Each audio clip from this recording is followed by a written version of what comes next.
Welcome, my beautiful people, to another episode of Dino Basics, where we dig at the basics on some of our favorite deceased beasts. My name is Logan, and today we'll be looking at the confusion-ridden carnivore of the Jurassic.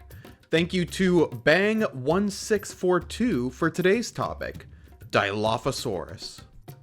Dilophosaurus was first discovered by Native American Jesse Williams in 1940. He had discovered the remains in the Kayenta Formation, a part of the Navajo Indian Reservation located in the modern-day United States, specifically the state of Arizona. Williams would not excavate any of the three specimens he had found until 1942, when paleontologist Charles L. Camp had brought an expedition to the area. Camp had come to Arizona in search of vertebrate fossils, and upon hearing this, Williams brought three members of the expedition team to his discovery. All three specimens would be excavated, with only one being nearly complete and the rest being very fragmented or weathered down. The well-preserved specimen would be cleaned and put on display, and be one of the best preserved theropod skeletons discovered at the time. In 1954, paleontologist Samuel P. Wells, who was one of the excavators back in 1942, first described this dinosaur as a new species of Megalosaurus, specifically the Megalosaurus weatherilli. The name Weatherilli was meant to honor Navajo counselor John Wetherill, who Wells spoke highly of. The decision to classify the specimen as a megalosaur was fairly lacking, with Wells citing limb proportions being somewhat comparable, and a lack of quote-unquote great differences between specimens. If you remember our video on Majungasaurus, Megalosaurus at this time was a wastebasket taxon, a classification broadly used to organize similar organisms that do not fit elsewhere. This classification would stand until 1964, when Wells discovered another nearly complete specimen of the would-be Dilophosaurus, with a peculiar new feature: a bone crest on the top of its skull. Upon a re-examination of the original specimen, two bases on the top of the skull indicated that this fossil would also have two thin bone crests just above their eyes. The discovery of these crests, as well as more complete remains of the pelvis and ribs, indicated that this dinosaur was not a member of Megalosaurus, but instead a brand new genus. The striking appearance of Dilophosaurus encouraged many museums to request casts of the fossils to feature in their exhibits. So instead of waiting to describe this dinosaur in a detailed publication, he named the dinosaur in a brief note as Dilophosaurus weatherilli. The name Dilophosaurus stems from the Latin words di for two, lophus for crest, and saurus for lizard, translating to two-crested lizard. Humorously, while the dinosaur would be named, our understanding of this dinosaur would not get much better. Paleontologist Adam Marsh called Dilophosaurus the best worst-known dinosaur, for a variety of reasons. One reason being the scientific community itself. Many of the subsequent studies following Wells' description of Dilophosaurus failed to distinguish between original fossils and reconstructed plaster, so when speculative additions were made to Dilophosaurus for display purposes, they were taken as fact by researchers. Another reason being its portrayal in the Jurassic Park franchise. It is almost impossible to discuss Dilophosaurus without referencing Jurassic Park, as it turned this fairly unknown dinosaur into a pop culture juggernaut. Yet its portrayal in the books and film are willfully different from reality.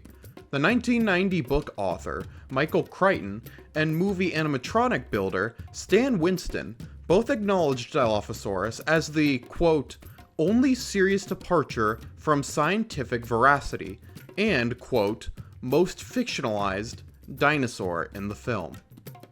The ability to spit venom was made up by Crichton to compensate for Dilophosaurus's weak jaws, and make it a greater threat in the book and movie. Steven Spielberg, director of the 1993 movie, was responsible for the choice of adding a colorful frill to Dilophosaurus, reminiscent of modern-day frilled-necked lizards native to Australia. Another significant change was its size.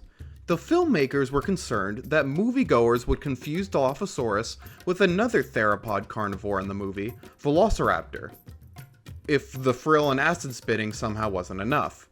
So, the team made Dilophosaurus significantly smaller, at only about 4 feet in height. In reality, Dilophosaurus was quite large, and most likely the largest carnivore of its time. It could grow to almost 23 feet in length and almost 6 feet tall at the hip. They could weigh up to 900 pounds, about as much as a modern-day large grizzly bear. It had powerful arms and razor-sharp claws. Due to the previously mentioned weakness of their jaws, these arms would have been crucial in slashing prey as they attacked, before eventually biting them down and delivering the final blow. It had long legs and particularly strong thighs, helping it reach almost 30 miles per hour. Dilophosaurus' skull alone could reach almost 2 feet in length, and was the location of their iconic crests. The crests would begin near their nostrils, and end just above their eye sockets. The crests were a thin plate of bone, and would be covered in a material called keratin, the same substance that makes up the horns of modern-day rhinos as well as human hair. Their thin appearance and location just on the top of their skulls seem to indicate that they would be used to impress mates or intimidate rivals, similar to modern-day cassowaries or tropical birds. The teeth of Dilophosaurus were long, thin, and curved inward. The teeth also had serrations on the front and back edges. The upper jaw had a noticeable notch called a subnarial gap, an adaptation noted in other theropod dinosaurs like the Dilophosaurus. This actually led to the belief that Dilophosaurus was a direct ancestor to Dilophosaurus, and that Dilophosaurus was a member of the Dilophosauridae family. However, the general consensus today is that while they probably shared ancestors, Dilophosaurus is actually its own unique family, called the Dilophosauridae. Wells noted that this gap would have weakened the biting power of Dilophosaurus. The exact purpose of this gap is unknown. However, it has been a cornerstone in the debate over how Dilophosaurus hunted. The rest of this episode could be dedicated to discussing the hunting styles of Dilophosaurus proposed over the years, but I'll keep it brief. Wells noted the weak bite force of Dilophosaurus was evidence of the creature primarily being a scavenger. However, paleontologist Gregory S. Paul dismissed this suggestion, arguing that strictly scavenging terrestrial animals are non-existent. In 1986, his research found that Dilophosaurus was more powerful than it was given credit for, and capable of hunting prosauropods of the era. Years later, a study conducted by paleontologist Francois Therion and his team suggested another source of food: small prey items like fish and small dinosaurs. Their study found that the front of Dilophosaurus's jaws were excellent for gripping prey and preventing struggle, similar to how modern crocodiles use the front of their jaws to deliver a powerful bite to subdue prey. Once weakened, they are then pulled further into their jaws, where additional teeth are used to kill and slice up prey carcasses. The most recent conclusions, written by paleontologists Matthew A. Brown and Timothy Rowe, argue a mix of these theories. They argue that Dilophosaurus certainly had the gripping power and capabilities to hunt small prey and scavenge bodies.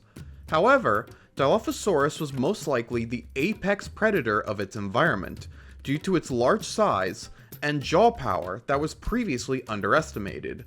So, it was more than capable of hunting large terrestrial herbivores it lived alongside. Dilophosaurus lived throughout the modern-day western United States, specifically states like New Mexico, Arizona, and Utah. It lived during the early Jurassic period, between 196 and 186 million years ago. The environment was a seasonally dry landscape, with sand dunes broken up by slow-moving rivers and various small oases built around larger bodies of water.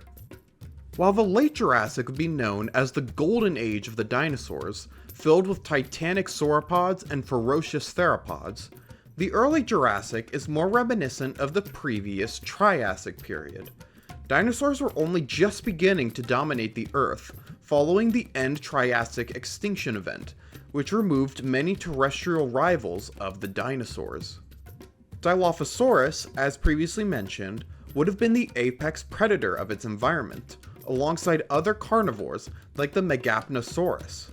It would have hunted the previously mentioned small prey items like fish, turtles, and small mammals, as well as larger herbivores like the Ceratosaurus and Scutellosaurus. While Dilophosaurus is unique in its own right, most of its pop culture relevance today can be attributed to their appearance in the Jurassic franchise. Their appearance in the 1993 original made them instantly iconic, and this inaccurate version of Dilophosaurus would continue to appear throughout the franchise, including future movies like 2022's Jurassic World Dominion, TV shows like 2020's Camp Cretaceous, and video games like 2018's Jurassic World Evolution. Other appearances in media have chosen to portray a more scientifically accurate appearance, including documentaries like 2001's When Dinosaurs Roamed America, and video games like 2015's The Isle, and 2022's Prehistoric Kingdom. While the Jurassic Park iteration of Dilophosaurus is certainly intimidating, Dilophosaurus itself was a plenty deadly dinosaur in its own right. With a distinct appearance and ferocious features, its reputation as the apex predator of its time is evident. Hopefully, future appearances can dial back the speculation.